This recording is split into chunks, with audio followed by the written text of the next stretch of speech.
Hola, bienvenidos a mi canal de YouTube. Mi nombre es Cecilia Carchi y hoy les traigo un nuevo video.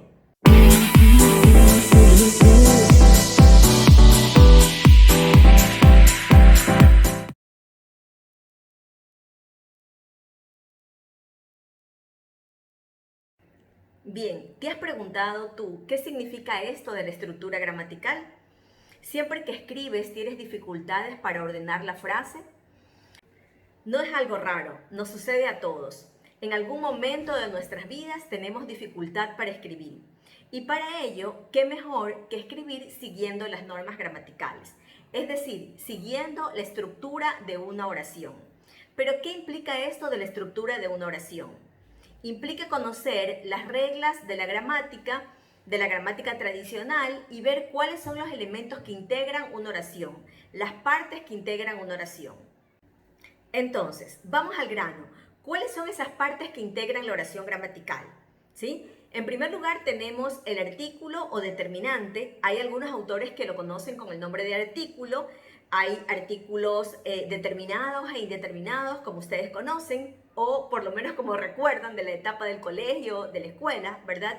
Determinados el, la, los, las, indeterminados un, uno, unas, unas. ¿Por qué se llaman determinados los unos y por qué se llaman indeterminados los otros? Se llaman determinados porque están indicando algo. Por ejemplo, si yo digo el lápiz, me estoy refiriendo a ese lápiz en particular. Si yo digo un lápiz, no sé a qué lápiz yo me refiero, ¿verdad? Puede ser uno que cayó por ahí, por ejemplo, ¿no? Y así. En segundo lugar tenemos el núcleo del sujeto. ¿Por qué se llama núcleo del sujeto? Pensemos en la palabra núcleo. ¿Qué es un núcleo? Un núcleo es un elemento central de algo, ¿verdad? Entonces, en una oración, nuestro elemento central será el núcleo del sujeto. Es decir, nosotros vamos a hablar sobre ese elemento que sea el núcleo del sujeto. Un núcleo del sujeto siempre es un sustantivo, ¿verdad? Un sustantivo del cual uno va a hablar en la oración. Puede ser un sustantivo propio o puede ser un sustantivo abstracto, un sustantivo genérico, por ejemplo, ¿no? Por ejemplo, si yo digo, Cecilia está jugando en el parque. ¿De quién voy a hablar yo en la oración? De Cecilia. ¿Y qué es lo que voy a decir de ella? Que está jugando en el parque. Entonces, siempre que hablemos de algo o de alguien en una oración, ese algo o alguien de una oración será el sujeto. Y específicamente el núcleo del sujeto. Entonces, vamos al grano. ¿Cuáles son esas partes que integran la oración gramatical? ¿Sí? En primer lugar tenemos el artículo o determinante. Hay algunos autores que lo conocen con el nombre de artículo. Hay artículos determinados e indeterminados, como ustedes conocen, o por lo menos como recuerdan de la etapa del colegio, de la escuela, ¿verdad? Determinados el, la, los, las, indeterminados un, uno, unas, unas. ¿Por qué se llaman determinados los unos y por qué se llaman indeterminados los otros? Se llaman determinados porque están indicando algo. Por ejemplo, si yo digo el lápiz, me estoy refiriendo a ese lápiz en particular. Si yo digo un lápiz, no sé a qué lápiz yo me refiero, ¿verdad? Puede ser uno que cayó por ahí, por ejemplo, ¿no? Y así. En segundo lugar tenemos el núcleo del sujeto. ¿Por qué se llama núcleo del sujeto? Pensemos en la palabra núcleo. ¿Qué es un núcleo? Un núcleo es un elemento central de algo, ¿verdad? Entonces, en una oración, nuestro elemento central será el núcleo del sujeto. Es decir, nosotros vamos a hablar sobre ese elemento que sea el núcleo del sujeto. Un núcleo del sujeto siempre es un sustantivo, ¿verdad? Un sustantivo del cual uno va a hablar en la oración. Puede ser un sustantivo propio o puede ser un sustantivo abstracto, un sustantivo genérico, por ejemplo, ¿no? Por ejemplo, si yo digo, Cecilia está jugando en el parque. ¿De quién voy a hablar yo en la oración? De Cecilia. ¿Y qué es lo que voy a decir de ella? Que está jugando en el parque. Entonces, siempre que hablemos de algo o de alguien en una oración, ese algo o alguien de una oración será el sujeto. Y específicamente el núcleo del sujeto. El sujeto se compone de varias partes en una oración. Tenemos el modificador directo, el modificador indirecto y la aposición. Son tres los elementos que integran el sujeto, ¿verdad? Entonces vamos a explicar cada uno de ellos.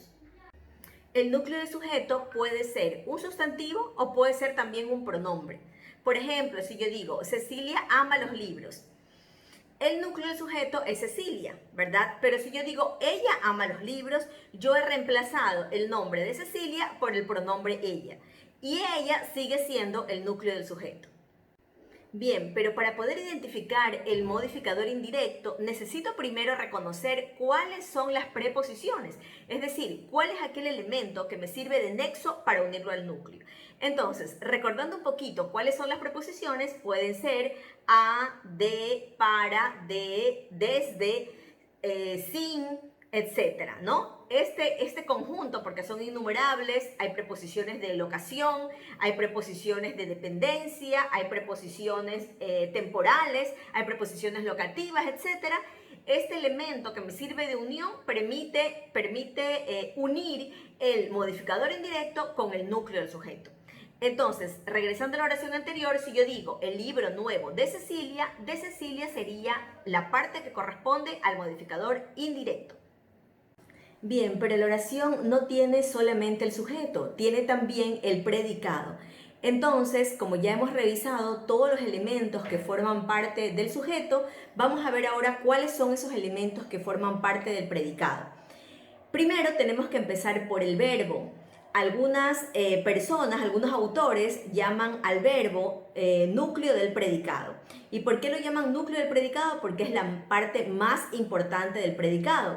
Un verbo, para que pueda formar parte de una oración, tiene que estar conjugado. Es decir, si el verbo está en infinitivo, no es una oración, ¿no? Yo no puedo poner en una oración un verbo en infinitivo y decir, por ejemplo, escribir, soñar, leer. Tiene que estar conjugado y decir, por ejemplo, yo escribo, yo leo, yo pienso, yo analizo, etcétera, etcétera. En segundo lugar tenemos el objeto directo, ¿verdad? ¿Qué es el objeto directo? El objeto directo es aquel elemento que está junto al núcleo del predicado o verbo y responde a la pregunta ¿qué o qué es lo que? Si nosotros decimos, por ejemplo, cientos de mujeres gritan su hartazgo ante las medidas económicas, por ejemplo, entonces vas a preguntar tú al verbo qué es lo que gritan y la respuesta a esa pregunta, su hartazgo ante las medidas económicas, será en este caso el objeto directo. Veamos otro ejemplo. Si nosotros decimos California denuncia las restricciones de Trump a los migrantes, vamos a hacer la pregunta al verbo, ¿qué es lo que denuncia California? Y la respuesta será las restricciones de Trump, ¿verdad? ¿A quién o para quién? Eso ya no será objeto directo, sino objeto indirecto. ¿Por qué? Porque responde a la pregunta ¿a quién o para quién? Para nosotros poder encontrar el objeto indirecto necesitamos de estas dos preposiciones y hacerle la pregunta a ese elemento de la oración. ¿A quién o para quién? Con estas preposiciones y la respuesta a eso, en el caso de esta oración, California denuncia las restricciones de Trump a los migrantes, la respuesta será a los migrantes. Por tanto, ese será el objeto indirecto. Bien, finalmente vamos con los complementos circunstanciales o circunstanciales, como a algunos les gusta decir. ¿Qué es un complemento circunstancial? Un complemento circunstancial va a ser aquel elemento de la oración que indica la circunstancia en la que se realiza la acción del verbo. Hay complementos circunstanciales de tiempo, de lugar, de modo, de compañía, de afinidad, etcétera, etcétera. Hay más o menos alrededor de unos 8 o 10 complementos circunstanciales. Veamos los siguientes ejemplos.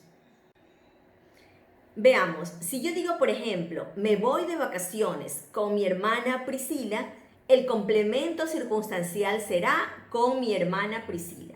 ¿Por qué? Porque ese es un complemento circunstancial de compañía que me está indicando a mí con quién yo me iré de vacaciones.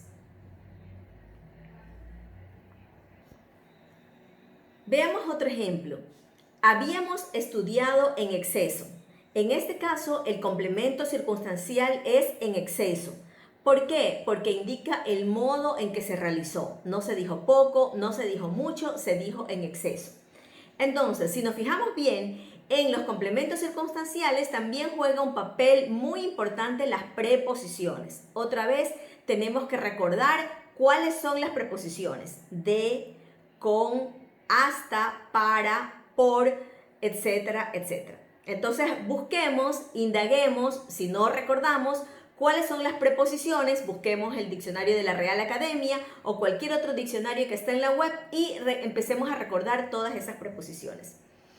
Espero que este video te haya sido útil y que lo apliques en la redacción de tus oraciones o cualquier texto que necesites escribir. Nos vemos en el próximo video y si no lo has hecho todavía, suscríbete a mi canal de YouTube y sígueme en mis redes sociales como Escuela Alfabeta. Escuela Alfabeta en Instagram, Escuela Alfabeta en Facebook, Escuela Alfabeta en LinkedIn y en mi página web www.escuelaalfabeta.com. Nos vemos en el próximo video.